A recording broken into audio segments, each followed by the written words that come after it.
The lock turned itself. That's what she told the police. That's what she repeated to herself over and over in the dark. It was a small detail, a tiny sound, but it was the first crack in everything she thought was real. You know that feeling when you're home alone and you hear something that doesn't belong. Most of the time it's nothing. A pipe settling, the wind against the glass, your own refrigerator cycling on. But sometimes it's the beginning of a story you never wanted to be in. A story where the rules change, where your own memory becomes a liar, where the walls between safe and unsafe just disappear. Her name was Maya. She lived alone in a second-floor apartment in a quiet part of the city. Not the kind of place you'd expect anything strange to happen. But strange doesn't ask for permission. It doesn't knock. It just appears one day inside the rhythm of your ordinary life. For Maya, that day was a Tuesday. A completely unremarkable Tuesday. She had worked late, eaten cold pasta standing over the sink, watched 20 minutes of a show she didn't care about. Then she brushed her teeth. That's when she heard it. A soft metallic click from the front door. Clear as a bell. She froze. Toothpaste dripping down her chin. She knew that sound. It was the deadbolt. The one she had locked herself just an hour ago. The one she had checked twice because she always checked twice. She walked to the door slowly. Her phone was still on the bathroom counter. Bad move. Never investigate a strange sound without your phone. But she wasn't thinking clearly. The lock was now in the unlocked position. She stared at it for a full 10 seconds. Then she locked it again. Maybe she forgot. Maybe she was exhausted. The brain does weird things when it's tired. She went back to the bathroom, and that's when she heard it a second time. Click. Louder this time. Deliberate. Her heart started punching her ribs. She didn't go back to the door. She pressed her back against the bathroom wall and called her best friend. Her friend laughed, told her it was probably an old lock mechanism. Temperature changes. Pressure differences. There's actually a name for this phenomenon. It's called thermal contraction. Metal expands when it's warm and contracts when it's cold. In some older locks, the internal components can shift just enough to release the bolt without any external force. It's rare, but it happens. There are documented cases in old buildings with dramatic temperature swings. Maya almost believed it. Almost. Until she checked the chain lock. The little brass chain that slides into its track. It was still in place. That meant the deadbolt had turned without anyone touching the inside of the door. Because the chain lock requires manual release. You can't bypass it from the outside. So the deadbolt moved on its own. Inside a locked apartment. With the chain still fastened. Here's where it gets worse. She installed a small security camera the next day. One of those cheap Wi-Fi ones from the electronics store. The kind that records motion and sends clips to your phone. She pointed it directly at the front door from the kitchen counter. She wanted proof. Hard, undeniable proof. Either she was losing her mind, or something else was going on. For 2 days, nothing happened. The lock stayed locked. She almost deleted the footage. She almost convinced herself it had been a weird one-time thing. But on the third night, at 2:17 a.m., the deadbolt turned again. The camera caught everything. No one was near the door. No shadows. No hands reaching from below. No fishing line from above. Just the thumb turn rotating slowly counterclockwise on its own. The movement was smooth. Mechanical. Like a machine following a command. She watched the clip 17 times. Then she sent it to a locksmith she found online. A specialist who had worked on historic buildings and security systems. The locksmith said something that made her blood run cold. He said, and I quote, "That lock cannot move on its own. The internal spring and cam mechanism don't allow for passive movement. Someone has to turn it from the inside." But there was no one inside. Except her. She checked every room. Every closet. Every cabinet. Under the bed. Behind the shower curtain. The crawl space above the hallway. Nothing. No one. The apartment was exactly as she left it. The police came the next morning. 2 officers. They were polite but dismissive. You can see it in their eyes. That look that says they've heard weirder stories, but this one is still probably nothing. One officer suggested carbon monoxide poisoning. It causes paranoia, auditory hallucinations, memory loss. A classic explanation for phantom events. But her detector showed zero. She had checked it twice. Another officer said it might be a prank. A neighbor with a universal key or some kind of electromagnetic tool. Possible but unlikely. Universal keys don't turn deadbolts from the outside. Not like that. Not without leaving marks. So Maya started her own investigation. She pulled the building records. She talked to other tenants. She learned that the previous tenant in her unit had moved out suddenly. No notice. Left behind furniture. Even a half-eaten meal on the coffee table. The landlord said it was strange, but not unheard of. People snap sometimes. They leave. But Maya noticed something else. The previous tenant had also reported unusual sounds. Clicking sounds. From the front door, she found an old online forum post from 3 years ago. A woman describing the exact same thing. Lock turning itself at night. Feeling watched. Feeling unsafe. Then the post stopped, and the woman's username was deleted. Then she found the hole. Behind her shoe rack in the hallway closet. A small hole drilled through the wall into the neighboring unit. It was no bigger than a pencil eraser, but it was clean, precise, professionally drilled. Not a crack or a natural gap. Someone had made this hole. Someone had taken their time. She pressed her eye against it. On the other side, she could see a sliver of light. Movement. Someone was there. Someone was in the empty unit. The unit that had been vacant for 3 months. According to the landlord. According to the rental listings. According to everything she had been told. She didn't scream. She didn't run. She backed away slowly and called the police again. This time they came faster. This time they brought a battering ram.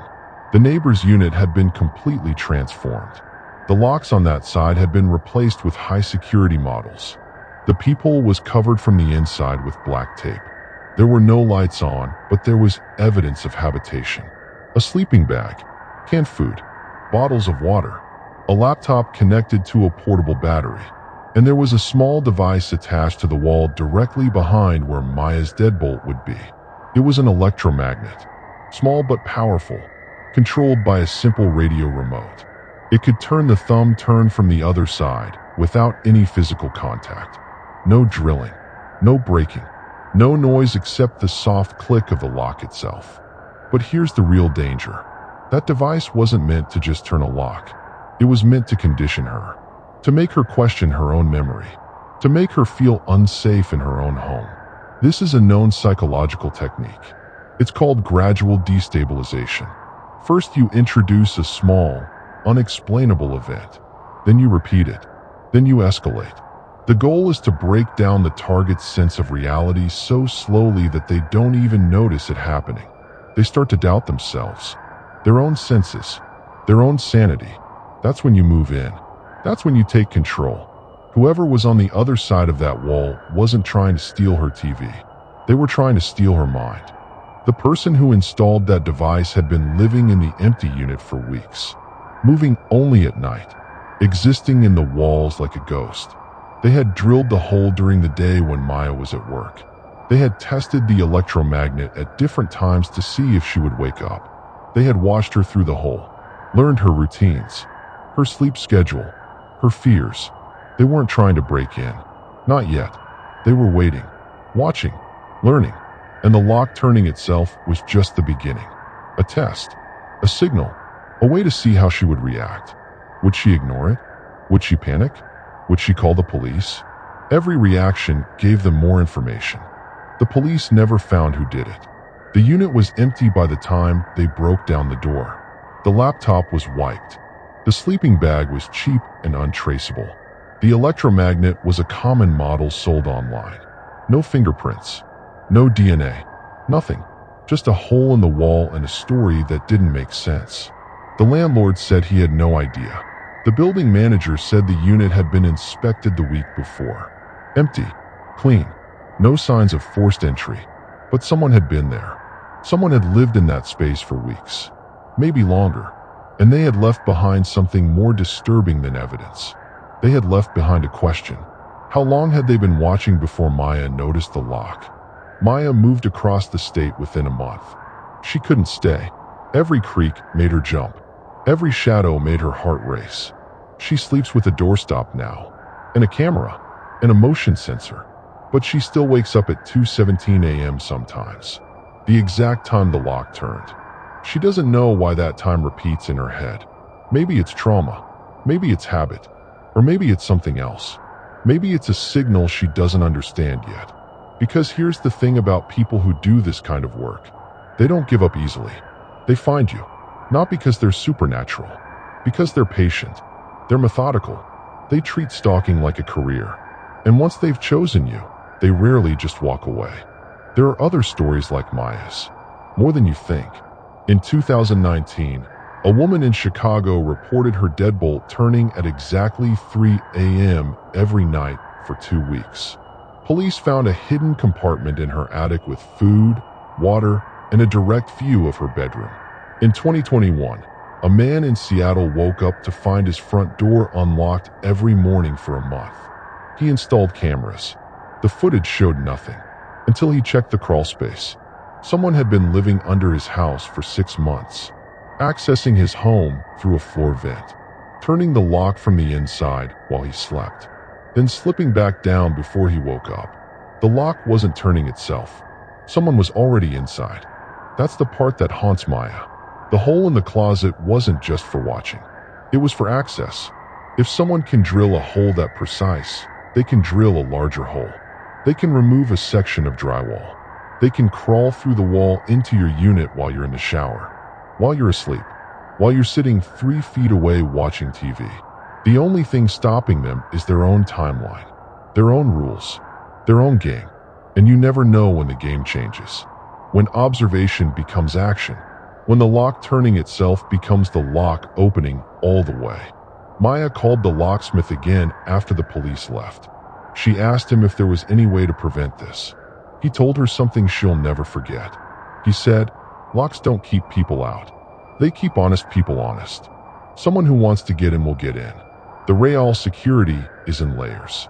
Cameras, alarms, dogs, neighbors who know your face. And even then, it's not enough. Because the most dangerous person isn't the one breaking down your door. It's the one already inside your walls. He wasn't trying to scare her.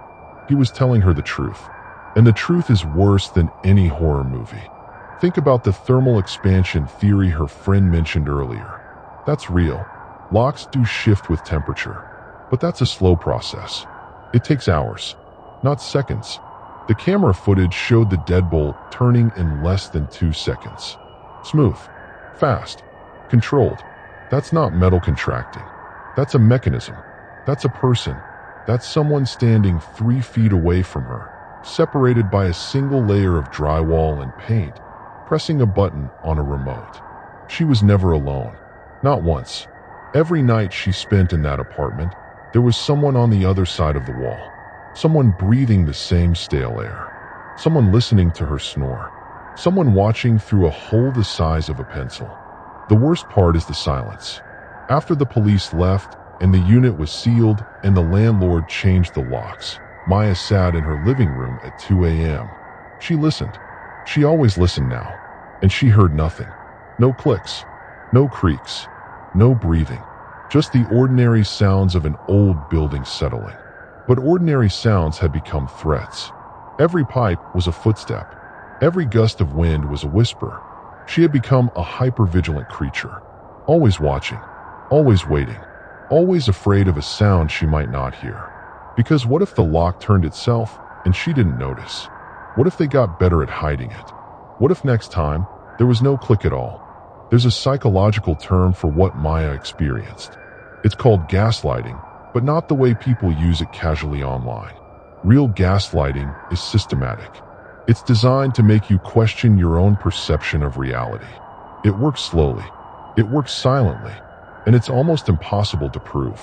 The lock turning itself was a perfect gaslighting tool. Every time it happened, Maya doubted herself.